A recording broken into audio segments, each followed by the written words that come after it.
Today we are going to see the properties of concrete under the course Concrete Technology. So, before knowing the properties of concrete, first we want to know the workability and the factors affecting the workability. So, what is workability?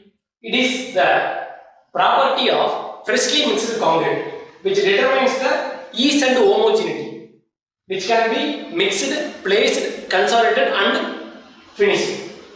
Actually, the water cement ratio has much effect on the workability. Workability is directly proportional to water cement ratio. Increase in water cement ratio increase the workability of the concrete and vice versa. So decrease in water cement ratio decreases the workability of the concrete. Okay. So let's see what are the factors affecting the workability one by one. The first one is water content. Water content have significant influences on the workability of the concrete. Higher the water content, higher will be the fluidity of the concrete. So automatically your workability gets increased. Next factor which affects the workability is mixed proportion. In that, aggregate cement ratio is an important factor. Higher the aggregate cement ratio, the leaner will be the concrete. In lean concrete, less quantity of paste is available for providing lubrication. On the other hand, rich concrete, more paste is available to make the mix cohesive and fatty to give better workability. So, higher the aggregate cement ratio, the leaner is the concrete. Next, size of the aggregate. If the aggregate size is more, there will be less surface area. So, less amount of water is required for wetting the surface. And also, less matrix or paste is required for lubricating the surface and thereby reducing the internal friction. So, automatically, bigger size of aggregate will give higher workability. Next, shape of aggregate. You might be knowing the many shapes. Angular, flaky, elongated and rounded shape aggregate. When coming to the shape of the aggregate, angular, elongated or flaky makes the concrete very harsh. So, there will be less voids in case of rounded aggregate. So, rounded aggregate is most preferred for increasing the workability. The reason is the frictional resistance also less in case of rounded aggregate. Next another factor which influences the workability is surface texture. Rough texture surface area will be more. So automatically you need to have a smooth textured surface in order to have less surface area. So it will contribute for less frictional resistance. So your workability will be increasing. Next, coming to the grading of aggregates. In case of well-graded aggregate, all the voids will be closely packed. So, automatically the workability will get increased. Another reason is, if the voids are less, you will get better lubricating effect. That will also lead to increase in workability. Next, the use of admixtures. Admixtures may be mineral admixtures or chemical admixtures. If you are using fibers, for example steel fiber, concrete fiber, glass fiber, whatever fibers you are using in concrete, automatically your workability will get reduced. In that case, admixture can be added to the workability. For example, by 1% weight of cement, superplasters can be added. That will increase the workability of the concrete. Okay. After knowing the workability, we want to know what are the tests available for the determining the workability. Fresh concrete. Immediately after preparing the concrete will be in fresh state. So what are the tests need to be performed in order to determine the workability? Slum test, compaction factor, BB and flow table. Let's see one by one. First, slum test. In slum test, as per the design mix, you prepare the mix. After that, you take this mold. This mold will have 30 cm height, 20 cm bottom dia, and in top you will have 10 centimeter dia. You fill this slum cone in 3 layers. For each layer you give 25 strokes, and after filling that, slowly remove that mold. The concrete will slide as shown in the third picture. This is the procedure which I have explained for the slum test. The slum height is nothing but top of the concrete to the point where the concrete subsides. That height is called slum. Okay. After getting the slump values, we need to infer from the slump values how the workability will be. For example, if you have slump values less than 25 mm, the degree of workability is very low. So for high workability, the slump value should be in the range of 100 mm to 175 mm. Next, coming the compaction factor test.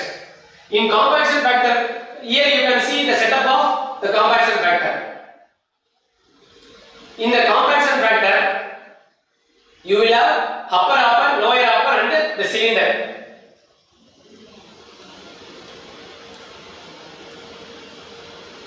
First, you prepare the mix based on the design mix.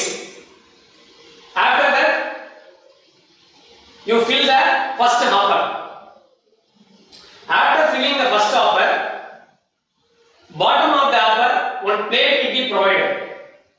You open that plate. What will happen? The concrete from the upper hopper will move to the lower hopper, and then lower hopper will be provided with some plate arrangements. Again, the bottom plate of the lower hopper will be opened so that the concrete will fall into the cylinder. Now, once the concrete fall into the cylinder, you don't compact the concrete. You just take the cylinder and weigh in a weighing pan. So this is your partially compacted concrete. And again, what you have to do, the same concrete, you do compaction. After compacting, you again weigh the cylinder. The first, you weigh the weight of the empty cylinder, that will be W1. Next, you have taken the partially compacted concrete, that will be W2. And after compaction, you are taking one weight, that will be W3. So for finding the compacting factor, what you have to do, the formula is W2 minus W1 divided by W3 minus W1. That is the ratio of partially compacted concrete to the fully compacted concrete. Okay. So what you are inferring from this compaction factor? If the compaction factor is 0.78, the degree of workability is very low. And where you are applying the concrete? In case of applications, we are applying the concrete in pavement roads. And the next case is 0.85. That will be used in mass concrete foundation. And for reinforced concrete, 0.9 to 0.5. In this range we can use for reinforced concrete roads. The next test will be VB consistometer test. In VB consistometer test, you will have a slum cone and a cylinder and a vibrating table with a perplex disc and a graduated rod attached. What we have to do, as like the previous test, you prepare the concrete. After preparing the concrete, you pour this inside the slum cone. Now you note the reading, and after that, you slowly remove the slum cone. The concrete tends to slide. After that, you note the reading. So the slump value we have got. The next thing what you have to do, you have to switch on the vibrating table. Once the vibrating table is switched on, simultaneously you switch on the stop clock. It will take some time to slide. That is called BP seconds.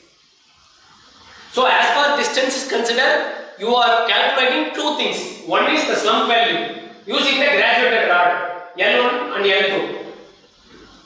And the next is the BP time in seconds. Okay. So what you are inferring from this BP seconds, that is important here. Based on the BP seconds, that is time, we are defining the degree of workability.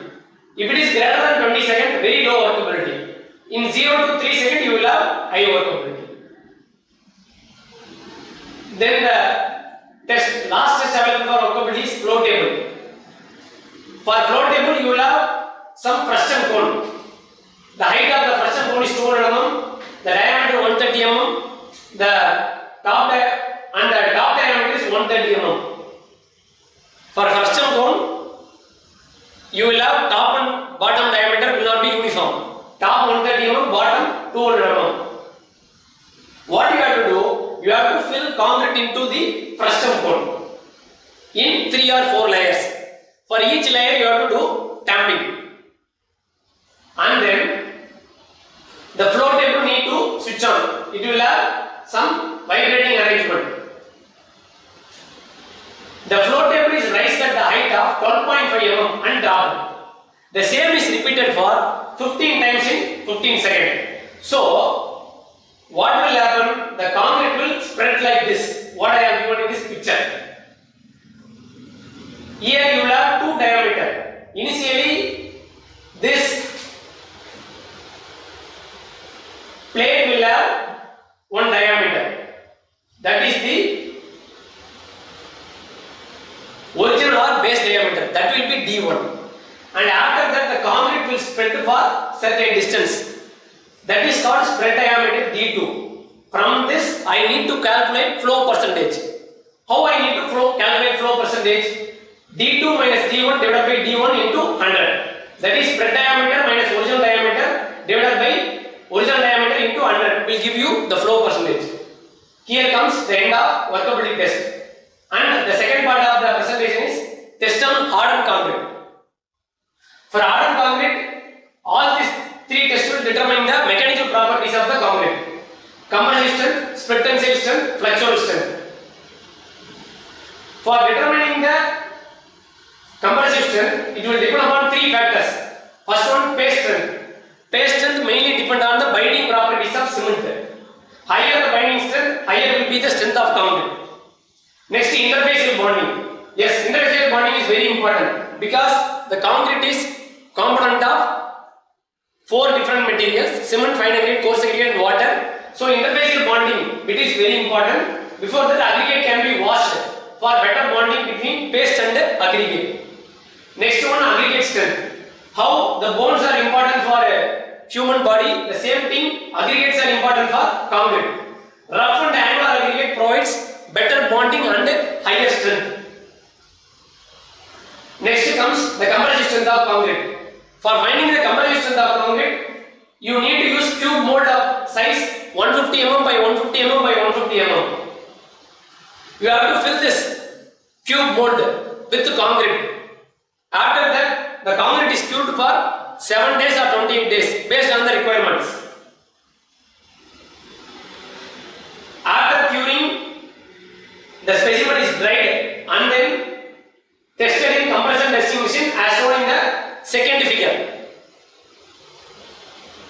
So, the load will be applied in the compression testing machine until the specimen fails. How you are calculating the compressive strength? The first one, you need to note the ultimate load which will be given by the compression testing machine and the area of the specimen, cross sectional area of the specimen. How we have to calculate the cross sectional area of the specimen? It is nothing but 150 mm by 150 mm.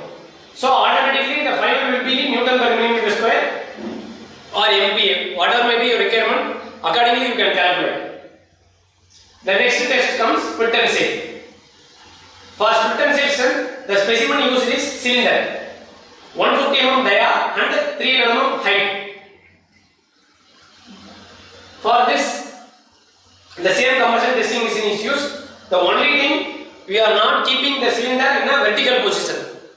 In a sliding position we are keeping in order to distribute the load uniformly. What I am doing, both the top and bottom I am providing the plates so that the load will be distributed uniformly.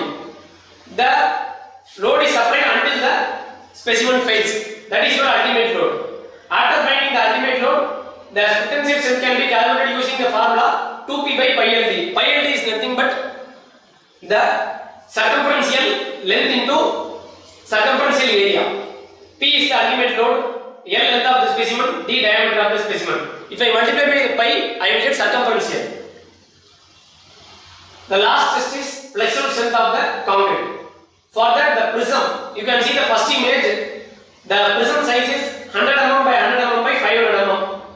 It can be cured 7 days or 28 days based on the requirement. After curing, it is tested in flexural testing machine. The load applied here is 2-point loading. Prism is nothing but it is a PCC. There will not be any reinforcement inside the prism.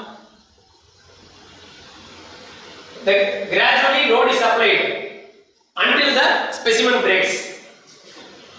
Based on the ultimate load, flexural strength can be calculated using the formula 3Pa by BD square. A is nothing but distance between the line of fracture and the nearer support. Line of fracture is nothing but the crack you are getting in the prism. That distance to the nearer support. So if A is less than 20 cm, you have to use the first formula 3Pa by BD square. If A is greater than 20 cm, you have to use the second formula PL by BD square. Accordingly, flexural strength is calculated. BD is nothing but the cross section of the specimen. B breadth of the specimen, D depth of the specimen. So here it comes the end of the mechanical properties of concrete. Thank you.